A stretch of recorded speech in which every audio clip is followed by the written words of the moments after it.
Olá, alunos, espero que todos estejam bem. Eu sou a professora Daniele Mesquita e hoje nós falaremos sobre a parte 2 do capítulo 4. Vamos falar sobre relato autobiográfico. Vamos lá. Relato autobiográfico. No relato autobiográfico, o autor faz uma narrativa da sua experiência de vida. Nesse gênero discursivo, ele registra e compartilha momentos que são importantes, vivências significativas, ocasiões e circunstâncias que são relevantes, e etc. Ou seja, acontecimentos que marcaram a sua vida de forma expressiva. É desenvolvido com um raciocínio organizado e tem importante compromisso com a realidade. Quando a gente pensa em literatura, por exemplo, hoje a nossa aula é sobre redação, mas eu também faço para vocês a videoaula sobre literatura. Tem sempre essa questão, né? Por exemplo, da realidade. A literatura tem compromisso com a realidade? Não tem? Qual é o compromisso que ela tem? Quando a gente pensa em relato autobiográfico, existe um forte compromisso com a realidade, né? E não com a ficção, com os fatos em si, no relato autobiográfico. Então, fazendo um resgate particular de suas memórias, o autor busca uma interlocução. O que é interlocução? Um diálogo, né? Então, eu estou falando, vocês estão me ouvindo, vocês são os meus interlocutores. E é bastante intimista com o leitor, pois tem a intenção de se sentir à vontade para expor sentimentos, emoções e angústias. Por isso, o texto pode ser marcado pela presença da oralidade, né? Então, de uma linguagem mais informal, por querer é, mostrar ali, né, no texto, por meio da autobiografia, uma familiaridade com o autor, com o leitor, perdão. O relato autobiográfico pode ser encontrado na orelha de um livro, no início ou final dele, sendo curto e sintético, contando um pouco da jornada do autor, como no exemplo a seguir. Então temos aqui Paulo Venturelli. De tanto ler, lá pela adolescência, veio a hora em que senti necessidade de escrever meus textos. Primeiro foram poemas. À medida que os anos passavam, ia inventando histórias. Algumas foram publicadas, outras estão aí, guardadas. Então aqui a gente tem, né, um autor que está falando sobre a sua própria história de vida, né? A gente tem a autobiografia de maneira sucinta em relação a esse processo de leitor, né? Essa transição de leitor. Transição não, porque quando você escreve, você não deixa de ler, né? Mas ele abre, então, mais uma possibilidade para a vida dele, né? De tanto ler, ele sentiu vontade de escrever. Então, aqui, nós estamos tendo contato com palavras de um autor que está falando sobre a sua própria história de vida em relação à sua vida como leitor e à sua vida como escritor. Pode ainda ser extenso, como o de Michelle Obama, intitulado Minha História. Confira um trecho. Vamos lá. Março de 2017. Quando eu era criança, tinha aspirações simples. Queria um cachorro, queria uma casa com escada, 2 andares para uma família. Por algum motivo, queria uma perua de 4 portas em vez do, não vou pronunciar para não pronunciar de maneira incorreta, de 2 portas que era a menina dos olhos do meu pai. Eu falava para as pessoas que quando crescesse seria pediatra. Por quê? Porque adorava crianças pequenas e logo aprendi que a resposta era agradável aos ouvidos dos adultos. Ah, vai ser médica, boa escolha. Na época, eu usava Maria Chiquinha e vivia mandando no meu irmão mais velho. E não importava o que acontecesse, sempre tirava 10 na escola. Era ambiciosa, embora não soubesse muito bem qual era a minha meta. Hoje em dia penso que essa é uma das perguntas mais inúteis que um adulto pode fazer a uma criança. O que você quer ser quando crescer? Como se crescer fosse algo finito. Como se a certa altura você se tornasse algo e ponto final. Até agora fui advogada. Fui vice-presidente de um hospital e diretora de uma ONG que ajuda jovens a construírem uma carreira significativa. Fui estudante negra da classe trabalhadora em uma faculdade de elite de maioria branca. Fui a única mulher, a única afro-americana em todos os tipos de ambientes. Fui a noiva, a mãe estressada de uma recém-nascida, a filha consternada pelo luto. E até pouco tempo atrás fui a primeira dama dos Estados Unidos da América. Emprego que não é oficialmente um emprego, mas que ainda assim me deu uma plataforma que eu jamais imaginaria. Ele me desafiou e me deu uma lição de humildade, me estimulou e me retraiu. Às vezes tudo ao mesmo tempo. Muito interessante, né, gente? Nesse trecho, é possível perceber que Michele relata parte de sua infância, de seus anseios e comportamentos da época, comparando o desejo de ser da infância com a mulher que se tornou, né? Então, ela começa lá da infância e vai cronologicamente até depois de todos esses fatos terem acontecido, né, da vida dela enquanto adulta e tal. Da infância como uma mulher que se tornou, tanto em relação a conquistas quanto em relação a experiências pessoais e profissionais. Os relatos do autobiografado não precisam estar em ordem cronológica, detalhando os acontecimentos passo a passo, mas o leitor deve entender claramente o posicionamento do autor, a organização que ele preparou para o texto.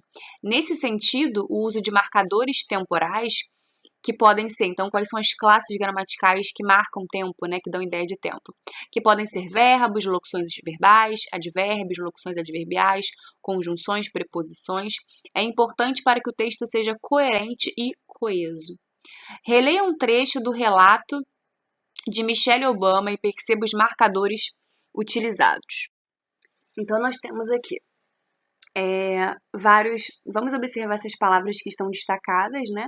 Falava, crescesse, seria, adorava, são verbos, logo uma conjunção. Depois temos era, usava, vivia, mandando, importava, acontecesse, tirava. Também temos aí mais verbos e hoje em dia, né, que é uma expressão adverbial que dá a ideia de tempo. E continuando, os verbos e a locução verbal foram flexionados no passado e indicam que os acontecimentos ocorreram em um momento anterior ao relato autobiográfico.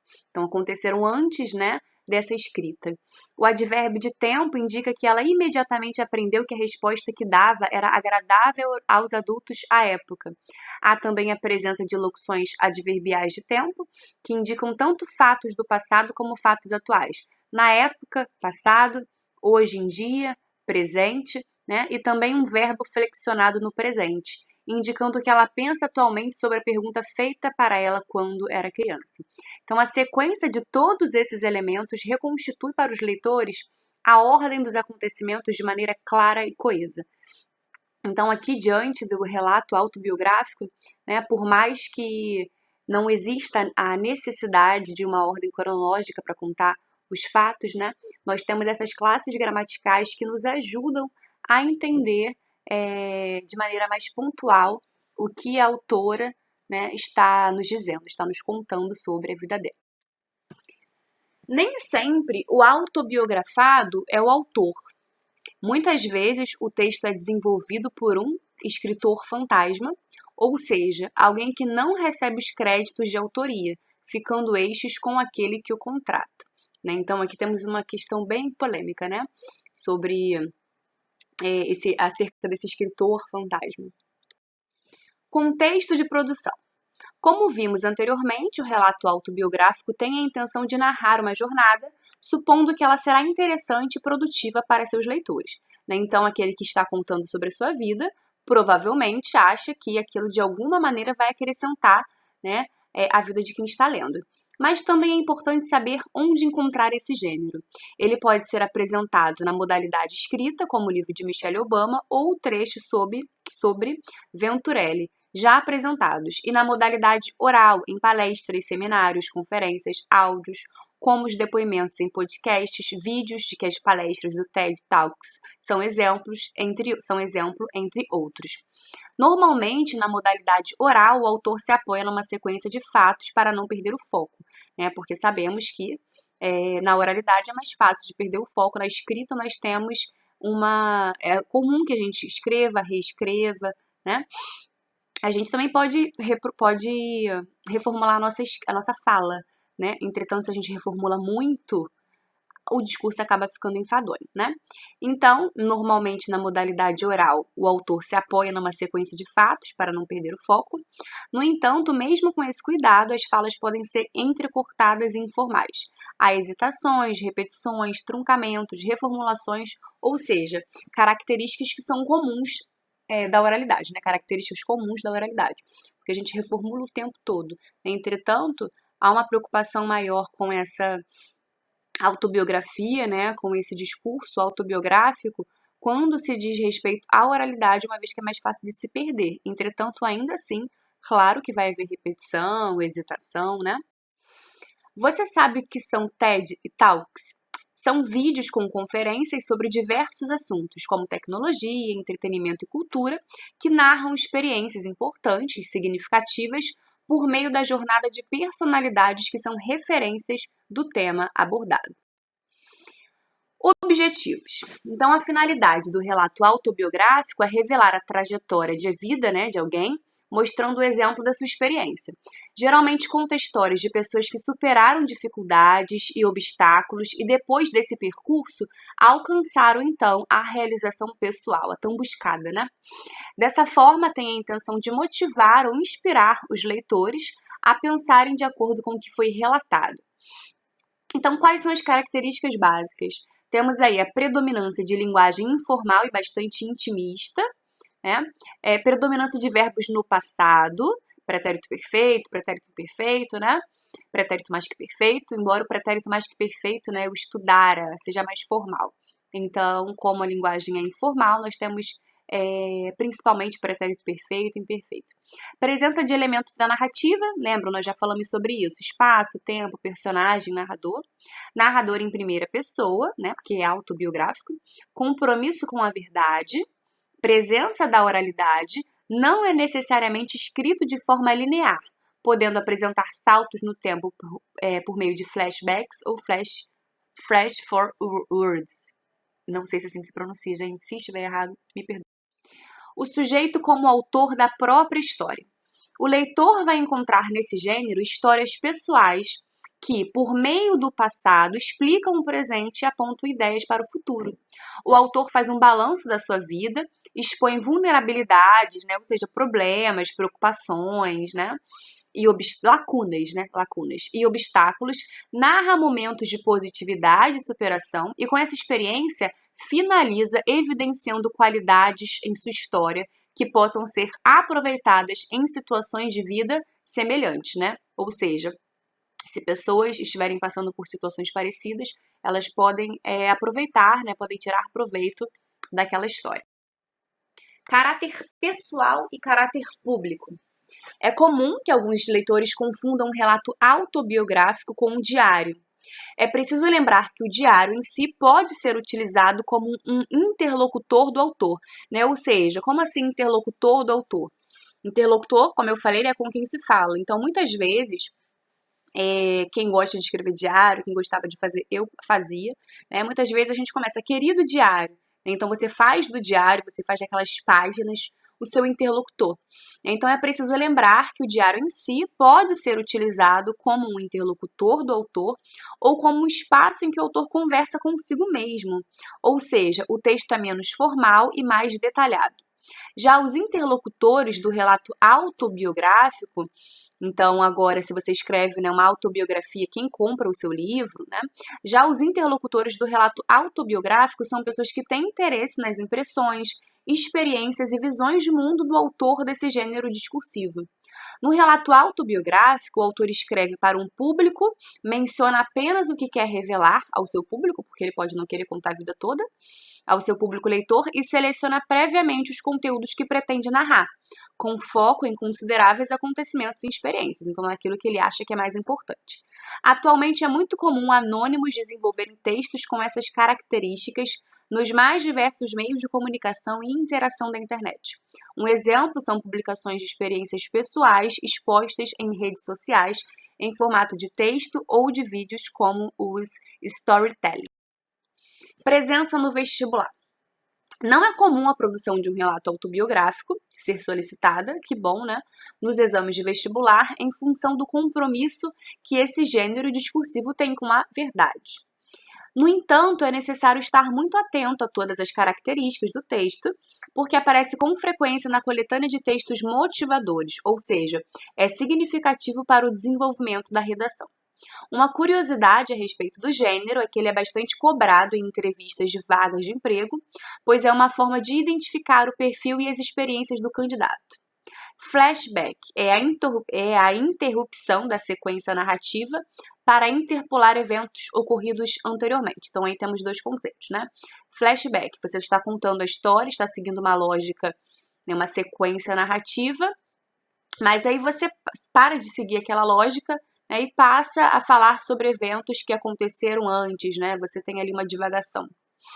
E flash forward, que eu não sei se eu estou pronunciando certo, mas eu estou tentando, é a interrupção da sequência narrativa para interpolar eventos imaginados, projetados ou esperados para o futuro, né? Então aqui já temos o flashback está mais no âmbito da concretude, né? E a palavra abaixo do imaginado, né? Do projetado.